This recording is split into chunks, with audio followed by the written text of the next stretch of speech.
lalaki.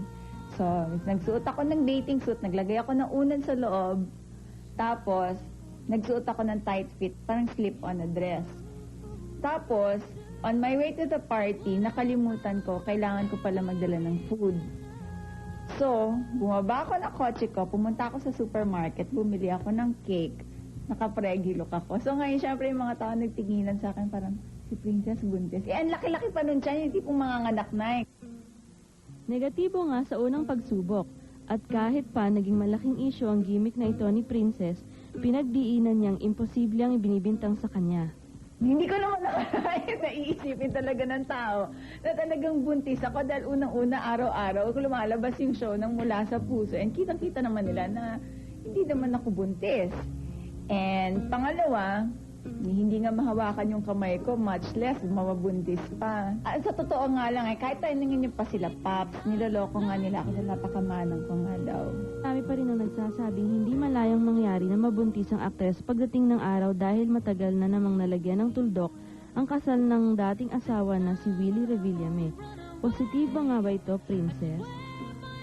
Actually, 1994 pa lang, annulled na yung marriage namin ni Willie. 3 taon mahigit na. Of course, I'm free to marry again! My gosh! Siguro lang, hindi ako mahilig masyado naglalabas. And, siguro mailap ako. Ang laging positibo at hindi mailap sa chika't intriga, Gegard Chitorana pa nag-uulat para sa Christy Per Minute. Back to you, Tita Christy. 1997 nang dumating ang kanyang hinihintay na break. Ang role na kontrabidang si Selena sa soap opera na Mula sa Puso. In the beginning, actually, to be honest, when she was a goody-goody sa roles niya, I wasn't really impressed. Kasi dali naman umiyak, dali naman magpakamartir. Pero when she did the Mula sa Puso, when I saw her, and I don't watch naman soap, I started watching her. Sabi ko, ang galing, pati ako nag-iinis na. Sa ngayon, habang naghihintay si Princess para sa kanyang susunod na assignment sa telebisyon, patuloy niyang pinagyayaman ang kanyang kaalaman at talino sa iba pang uri ng sine. Sinusubukan niyang magsulat ng mga scripts. Minsan nagsusulat ako pagkagabi na, pagka wala ng phone calls, wala ng gulo, tahimik na. So itong natapos ko ngayon, isa siyang mystery, na suspense, na drama. Ayun, so tingnan natin kung makakapasa ba. Nagpipinta para sa pinaplanong pagsali sa isang group exhibit. Experiment ko ngayon, paint using my fingers. Feel ko lang na parang soft yung dating, di ba? Tamo yung brush, parang rough. Hindi ko siya mamanipulate ng soft. At higit sa lahat, inilalaan niya ang sarili, pati ang mga naiipong kinikita para sa kanyang Christian community, ang Victory Church.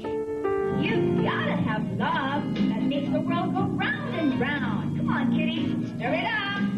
Nagkakaisa ang kaibigan, ama at mga kapatid ni Princess sa pagsasabing may malaki siyang puso para sa lahat. Considering status namin, legal status namin na half-brother nila ako, di ba, siyempre anak sa labas, ganyan, they never treated me otherwise. They were more than fair with me. Sa pagdidisiplina, after mama died, taking care of me, hindi sila nagkulang, silang dalawa ni Kuya Paolo ko. Ang mabuting pamumuhay at pakikipagkapwa ay hindi pinapalampas ng nasa itaas. Kung kaya't ang matagal ng pangarap ng mga taong malapit kay Princess ay tila binibigyan na ng katuparan ng Diyos. Actually, this year, my prayer, my wife and I, our prayer was that she would find that person, that God would finally give her that person. And I think the Lord is answering that prayer. I can see how her eyes sparkle pag na-mention yung pangalan ng guy. Malihim si Princess kung sino ang lalaking nagbibigay sa kanya ng inspirasyon sa kasalukuyan. Ang alam lang ng marami, ito ay Amerikano na nagngangalang Jack at kasama niya sa pananampalataya. May balita pang magpapakasal sila sa susunod na taon at maaaring sa Amerika na sila manirahan. She has God in her life. She's very happy and contented. she's had a beautiful, a great career, and now she's moving on to the next stage in her life, and next step. I'm really happy for her. No matter kung gaano man naging kadumi ang buhay mo, may pag-asa pang malinis. At kahit ano pang ginawa mong kasamaan sa nakaraan, walang kasalanan na hindi mapapatawad ng Diyos.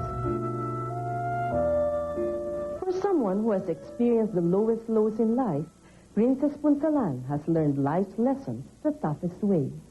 Kung noon ay tinatanong niya sa sarili kung bakit tila kakambal niya ang luha, ngayon ay tinitiyak ng nasa itaas na uulanin siya ng pawang mga ngiti.